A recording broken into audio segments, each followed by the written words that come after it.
उमर अंसारी साहब, आपके चुनाव लड़ने की चर्चा बहुत ज़ोरों पर है। सबसे पहले इसी चर्चा पे बात करते हैं, इसी से शुरुआत करते आपसे ही सुन रहा हूँ। हैं। मऊ में बड़ी एक चर्चा है। नहीं होगी, आप कह रहे हैं तो मैं उसको नहीं डिनाई कर रहा हूँ। मैं आपसे सुन रहा हूँ। तो चुनाव लड़ेंगे या ये नहीं लड़ेंगे आप? नहीं, ये वक्त इस फैसले का नहीं है। आज की डेट में तो नहीं लड़ेंगे। बाकी भविष्य और फ्यूचर तो वो अल्लाह जानता है कि अल्लाह ने क्या लिखा है। संभावना है। मैंने ये भी नहीं कहा। अच्छा, अगर लड़ेंगे तो किस दल से लड़ेंगे? क्योंकि तमाम विपक्ष की जो पार्टियां, उनके नेता आपके घर पे आ रहे हैं, बड़े बड़े नेता आ रहे हैं। तो कहीं ना कहीं पर मतलब ये कयास लगाया जा रहा है कि हो सकता है टिकट ही देने आपको लोग लगातार घर पे अरे आते जा रहे हैं। देखिए देखिए देखिए, आप लोग बहुत आगे बढ़ गए। मैं तो कह रहा हूँ कि ये अभी सवाल ही नहीं पैदा होता है इस बात का। आपसे मैं बात सुन रहा हूँ, ना मेरे घर के बड़ों ने इस बारे में मुझसे कोई बात की है, ना मैंने उनसे इस बारे में कोई बात की है, ना ही मेरी किसी भी नेता से इस बारे में कोई तरह की बात हुई। गम का एक माहौल है। पुरसा देने के लिए लोग आए और बहुत लोगों ने फ़ोन किया, बहुत नेताओं ने। लालू जी का भी फ़ोन आया था। और इसलिए मैं बहुत जल्दी है ये कहना, मैं इस बारे में कुछ भी नहीं कहना चाहूँगा। अच्छा, अभी आपने अपने बड़े भाई अब्बास अंसारी, जो मऊ सदर से विधायक भी हैं, कासगंज जेल में बंद हैं, उनसे मुलाकात किया। जी, कल गया पिता के था। निधन के बाद पहली मुलाकात थी, क्या बात हुई? जी, पिता की हत्या के बाद पहली मुलाकात थी। और परेशान मुझे लग रहा था कि होंगे, अकेले होंगे। दिल परेशान था मेरा, इसलिए मैं गया मिलने। लेकिन अल्हम्दुलिल्लाह बहुत हिम्मत से हैं, बहुत ज़्यादा साबिर हैं, बहुत सब्र किया उन्होंने। अल्लाह से दुआ कर रहे हैं, नमाज़ पढ़ रहे हैं, कुरान शरीफ पढ़ रहे हैं, बख्श रहे हैं। एक बेटा अपने बाप के लिए अब यही कर सकता है। वो इस दुनिया में नहीं है, हम दोनों भाई उनकी खिदमत नहीं कर पाए, ये अफसोस रहेगा। वो भी यही सब मुझसे कह रहे थे। वो सब पर्सनल बातें हैं, उसको क्या मीडिया में कहेंगे। अच्छा, जेल से आने की क्या संभावना है? भैया की जी। करीब इंशाल्लाह बहुत जल्द। अभी कितने मुकदमे में जमानत जो कितना बचा है? मुकदमा तो एक मेन देखिए बचा है बस, वही ईडी वाला, PMLA। उसमें भी अभी कल संजय सिंह जी की भी ज़मानत हो गई सुप्रीम कोर्ट से, तो हमें उम्मीद तो अच्छी है कि इन पे केस कहीं से बनता नहीं है। ये जिस फर्म पे केस बनाया गया ईडी का, उस फर्म में भैया हैं भी नहीं। जो पैसे की लेन देन दिखाई है वो बहुत ही कम अमाउंट है, और 18 साल में 25 लाख रुपए का अमाउंट है।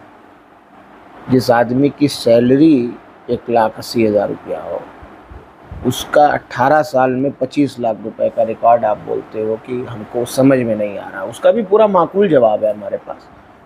ईडी को अपनी कार्रवाई में और कुछ नहीं समझ में आया, तो उन्होंने ये कहा कि 25 लाख रुपए के जवाब से हम संतुष्ट नहीं। तो हमें उम्मीद अच्छी है, अल्लाह करे कि बहुत जल्द आ जाए। हम तो चाहेंगे कि कल आ जाए।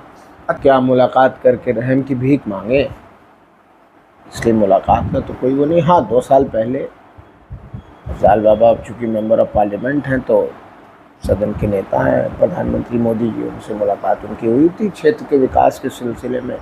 बातचीत हुई तो कई इंटरव्यू में बताया भी है, सांसद जी ने खुद भी बताया। और इस बीच पापा की तबीयत ख़राब हुई थी, तो उन्होंने मुख्यमंत्री जी को फ़ोन किया था। लेकिन एक दिन तो वो थे नहीं, गोरखपुर थे 26 तारीख को, जब पापा की तबीयत बिगड़ी थी, हॉस्पिटल में थे। और बाकी फिर फ़ोन उठा नहीं था उनका। अच्छा, मऊ से राजनीतिक विरोधी मुख्तार अंसारी के मुनव्वर मुर्गा आए थे। देखिए, ये ऐसा मौका है कि इस वक्त पे तो कोई भी आएगा तो उसका हम रोकेंगे नहीं उसे। ऐसे भी कोई भी आता है, हमारा फाटक तो 24 घंटे खुला रहता है, जिसके लिए जो आ जाए ज़रूरत पूरी करने के लिए। और मुनव्वर भाई ठीक है, आए थे, परेशान थे, गमगीन थे वो भी। उन्होंने पुरसा दिया, मुझे कहा कि मैं आपके साथ हूँ। और राजनीतिक चीज़ें अपनी जगह हैं, लेकिन आप मेरे भाई की तरह। यकीनन आवाम में बात होगी, जज्बात होंगे।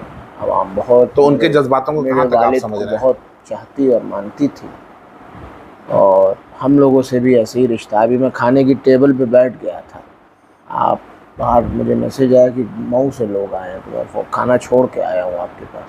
तो वही रिश्ता हमारे लिए भी है।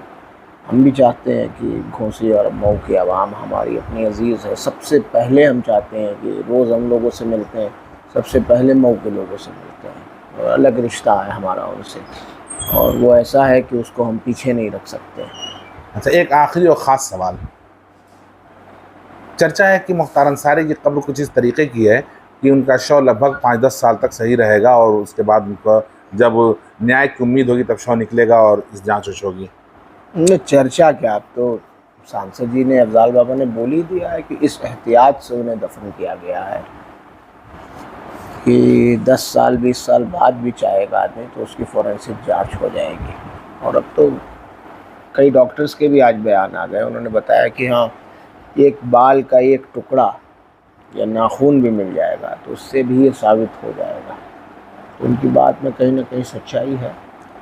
यानी कि सत्ता बदलने के बाद इस प्रक्रिया को आप लोग आगे बढ़ाएंगे?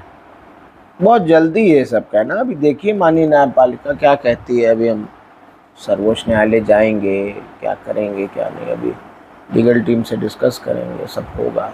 अभी तो बहुत जल्दी ये कहना कि कब हम क्या करेंगे, पर उम्मीद यही है कि जो भी होगा आप लोग को बताया जाएगा, अवगत कराया जाएगा।